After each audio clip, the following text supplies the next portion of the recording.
Pan India star Prabhas హీరోగా నటించిన తాజా చిత్రమే ది రాజాసాబ్. దర్శకుడు మారుతి చాలా కాలం నుంచి ప్రభాస్ సైడ్ నుంచి మిస్ అయిన ఒక సాలిడ్ ఎంటర్టైనర్ ని హారర్ ఫ్యాంటసీ ఎలిమెంట్స్ ని జోడించి విడుదల చేశారు. ఇక ఈ సినిమా ఎలా ఉందో ఇప్పుడు రివ్యూలో తెలుసుకుందాం.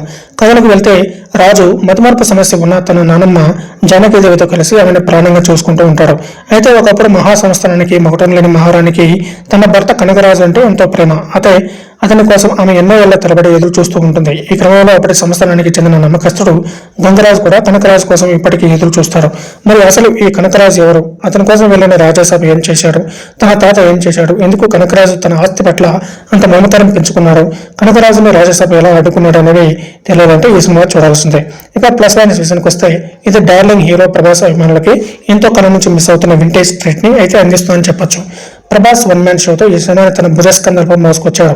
తన కామెడీ టైమింగ్, తనపై కొన్ని కామెడీ ట్రాక్ డైలాగులు ఆడియన్స్ ని మెప్పిస్తాయి. అంతేకాకుండా ప్రభాస్ తన సాలిడ్ పెర్ఫార్మెన్స్ తో ఎమోషన్స్ ని బాగా పండించాడు. తన నానమ్మతో ట్రాక్లలో మరీ ముఖ్య క్లైమాక్స్ అయితే ఫీట్ పెర్ఫార్మెన్స్ ని చూపించి ఆకట్టుకుంటాడు. తనతో పాటుగా ముగ్గురు బంధుకులలో నిధి అగర్వాల్, రిధి కుమార్, అలాగే మాళవిక మోహన్ డీసెంట్ స్కిల్లింగ్ ని దక్కించుకోగా ఈ ముగ్గురితో Prabhas romantic and fun track లో ఓ మోస్తరుకు బాగానే అనిపిస్తాయి. అలాగే ప్రభాస్ నానమ్మ పత్రం నడిచిన జరీనా వాహబ్ మంచి రోల్లో కనిపించారు. అందులో తగు సెట్స్ ను బాగా ప్రజెంట్ చేశారు. ఇక మరో ముఖ్య నటుడు సంజయ్ దత్ నుంచి ఓ ఇంట్రెస్టింగ్ రోల్ అని చెప్పొచ్చు. అందులో తన సీనియారిటీతో విలక్షణ నటన చూపించారు. ఇక తనతో పాటుగా సముద్రకని, బొమ్మని ఇలానీలో సహాయక పాత్రలో బాగానే చేశారు. వీరితో పాటుగా ఇతర నటులు అంతా తమ పాత్రల పరిధి మేరకు బాగానే చేశారు. ఇంకా సినిమాలో సెకండ్ హాఫ్ కొంచెం బెటర్ అని చెప్పొచ్చు. కొంచెం ఎంగేజింగ్ గా కామెడీ, హారర్ విజువల్స్ ఎలిమెంట్స్ తో నీట్ గా అనిపిస్తుంది. క్లైమాక్స్ పోర్షన్ కూడా మరో బిగ్ ఎసెట్ కార్డు నిలిచింది. ప్రభాస్ ఈ సినిమా ఎందుకు ఎంచుకున్నారనే పాయింట్ క్లిప్ క్లైమాక్స్ నుంచి క్లైమాక్స్ పార్ట్ లో అర్థమవుతుంది. కేవలం నటన పరంగానే కాకుండా గ్రాండ్ విజువల్స్ తో భారీ ట్రీట్ మాత్రం క్లైమాక్స్ అదిరే లెవెల్లో కళ్ళ ముందు కనిపిస్తుంది. మైనస్ విషయానికి వస్తే ఈ సినిమాలో బిగ్గెస్ట్ మైనస్ అంశం మాత్రం మారుతి రైటింగ్ అని చెప్పక తప్పదు. గత సినిమాలో మంచి కామెడీ, హర్రర్ ఎలిమెంట్స్ ని కూడా బాగా హ్యాండిల్ చేసిన తను ఈ సినిమా ఫస్ట్ హాఫ్ నుంచి పతనం కొంచెం వీక్ గా నడిపించారు. ఫస్ట్ హాఫ్ లో చాలా వరకు సీన్స్ పోస్టెడ్ గా ఇచ్చిన భావన చూసి ఆడియన్స్ లో కలుగుతుంది. అలాగే చాలా సేపటి తర్వాత కొంచెంగా రాజసాబ్ ప్రపంచంలోకి తీసుకెళ్లే ప్రాసెస్ కొంచెం లాగ్ అనిపిస్తుంది. వీటిని ముందుగానే కొంచెం గ్రిప్పింగ్ గా డిజైన్ చేస్తే బాగుంటుంది. ఇందులో కోర్ పాయింట్, మైండ్ గేమ్ వంటి అంశాలు క్లైమాక్స్ పోర్షన్ కి వచ్చేసరికి కొంచెం ఇంట్రెస్టింగ్ గానే అనిపించిన ముందు సన్నివేశాల దెబ్బతో ఇంత హంగామా అవసరం అనిపిస్తుంది. ఇక ఇందులో డార్లింగ్ ఫ్రెండ్స్ కోరుకునే కామెడీ, ఎమోషన్స్ లాంటివి ఉన్నాయి. కానీ ఆ కటౌట్ కి తగ్గ సరైన ఎలివేషన్ మూమెంట్స్ కూడా లోపించినట్టు అనిపిస్తుంది. వీటిని కూడా మారుతి బ్యాలెన్స్ చేసి ఉంటే బాగుండేది. అలాగే ప్రభాస్ ఓల్డ్కి చెందిన సీక్వెన్స్ మొత్తం లేదు. దానికోసం ఎదురు చూసిన వారికి నిరాశ తప్పదు. సో ప్రిపేర్డ్ గా ఉంటే మంచిది. అంతేకాకుండా ఈ సినిమాకి భారీ బడ్జెట్ పెట్టినప్పటికీ ఒక క్లైమాక్స్ పోర్షన్ లో తప్ప మిగతా చోట్ల విజువల్ ఎఫెక్ట్స్ తేలిగ్గానే కనిపిస్తాయి.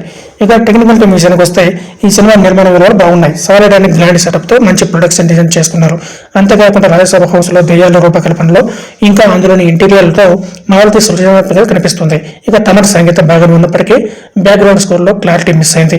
ఎంత మంచి స్పీకర్ సెటప్ లో విన్నా అవి అలానే అనిపిస్తాయి. కార్తిక్ పల్లాని ఇచ్చిన కెమెరా వర్క్ బాగుంది. మంచి విజువల్స్ ని తను అందించారు. కోడగిరి వెంకటేశ్వర గారి ఎడిటింగ్ ఇంకా బెటర్ గా చేయాల్సింది.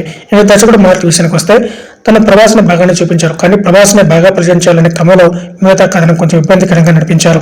ఫ్యాన్స్ కి కొంతమంది ఓకే అనిపించవచ్చు. కానీ ఇందులో క్లైమాక్స్ పోర్షన్ లో తప్ప మిగతా సమయంలో గట్టిగా గుర్తుంచుకోదగ్గ ఎలిమెంట్స్ అంతగా డిజైన్ చేసుకోలేదు.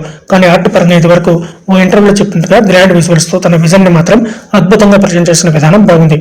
ఇక మొత్తంగా చూసుకున్నట్టయితే ఈ ది రాజసాబ్ ప్రభాస్ తన వన్ మ్యాన్ షో అని చెప్పొచ్చు. ఎంతో కాలంగా మిస్ అవుతున్న డార్లింగ్ ప్రభాస్ కామెడీ, ఎమోషన్స్ అంశాల్లో ఆశ్చర్యపరుస్తారు. ఇలా సినిమాను కాబడే ప్రయత్నం చేశారు.